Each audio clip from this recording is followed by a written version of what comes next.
حضرت یوسف علیہ السلام نے اپنے جو قید کے ساتھی تھے وہاں قید خانے میں جب آپ کو قید کر دیا جاتا ہے تو وہاں آپ تبلیغ کرتے ہوئے جو آپ ارشاد فرماتے ہیں وہ بھی سنتے چلے۔ سورہ یوسف آیت نمبر 39 رب کائنات ارشاد فرماتا ہے کہ یوسف نے اپنے ساتھیوں کو کیا کہا۔ یوسف علیہ السلام نے ارشاد فرمایا یا صاحبہ یہ سجن، وہی الفاظ قرآن کی زینت ہے، قرآن کے اندر رب کائنات نے اسی طرح روایت فرمائی ہے۔ یوسف علیہ السلام نے کیا فرمایا؟ یا صاحبہ یہ سجن، ہے میرے قید خانے کے ساتھیوں، ہم بھی قید خانے میں ہیں، یہ بھی دنیا بھی ایک قید خانہ ہے، اس سے آزادی اور بارگاہ ربی میں حقیقی طور پر پیش ہو جانا یہ اصل میں آزادی ہے اور یہ قید خانہ ہے۔ الدنیا سجن المؤمن و جنت الکافر، دنیا کیا ہے؟ مومن کا لیے قید خانہ ہے اور کافر کے لیے یہ جنت ہے۔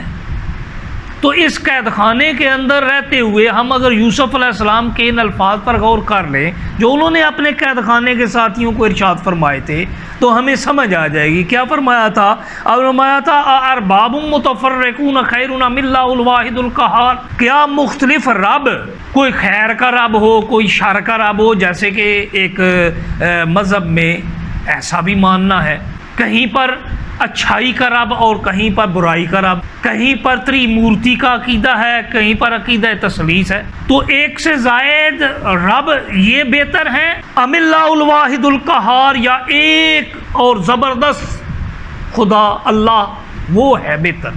پھر سورہ مومن کے اندر رب کائنات ارشاد فرماتا ہے ذالکم اللہ ربکم، یہ ہے تمہارا، یہ اللہ ہے جو تمہارا رب ہے، خالق کل شیء، جو ہر شے کا خالق ہے، لا الہ الا ہوا، اس کے سوا کوئی معبود نہیں ہے، فانا توفقون، تو کہاں بھٹکتے پھر رہے ہو تو کدھر تم ادھر ادھر بھٹکتے پھر رہے ہو، کیا ہو گیا ہے تمہیں؟ اس کے علاوہ کوئی اللہ ہے ہی نہیں۔ تو پتہ یہ چلا کہ اللہ کی توحید ذاتی کے اندر اگر ہم دیکھیں تو چار طرح سے ہم اس کو ڈسکس کر سکتے ہیں، چار اعتبارات سے۔ وہ چار اعتبارات کون سے ہیں؟ نمبر ایک ہے عبادت، کہ اس کی عبادت کے اندر کوئی شریک نہیں ہے، وہ لائق عبادت صرف وہی ایک اللہ ہے، اس کے علاوہ کوئی عبادت کے لائق نہیں ہے۔ یہ ایسے فرامین قرآن پاک کے اندر بے شمار مقامات پر موجود ہیں کہ اللہ تعالیٰ لائق عبادت ہونے کے اعتبار سے خود ارشاد فرماتا ہے۔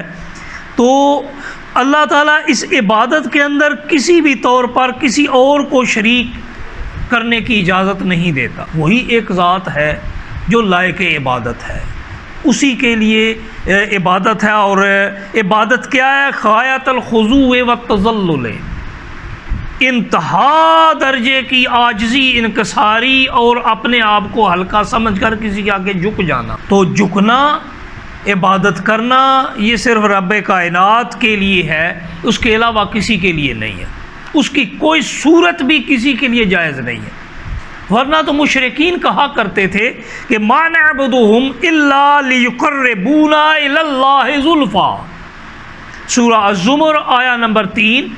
مشرکین کیا کہتے تھے؟ ما نعبدہم، ہم ان بتوں کی عبادت انہیں خدا سمجھ کر نہیں کرتے۔ اب کوئی یہ کہے، یہ دلیل دے کہ ہم انہیں خدا سمجھ کر ان کی عبادت نہیں کر رہے، ہم تو ویسے کر رہے ہیں، تو یہ دلیل قابل قبول نہیں ہے، کیونکہ یہی دلیل مشرکین مکہ دیتے تھے۔ وہ کیا کہتے تھے؟ ما نعبدہم، ہم ان بتوں کی 360 بتوں کی جو عبادت کرتے ہیں وہ اس لیے کرتے ہیں کہ الا لیقربونا الی اللہ زلفی، تاکہ یہ ہمیں اللہ کے نزدیک کر دے۔ ہم ان کی عبادت اس لیے کرتے ہیں کہ یہ ہم اللہ کے نزدیک کر دے۔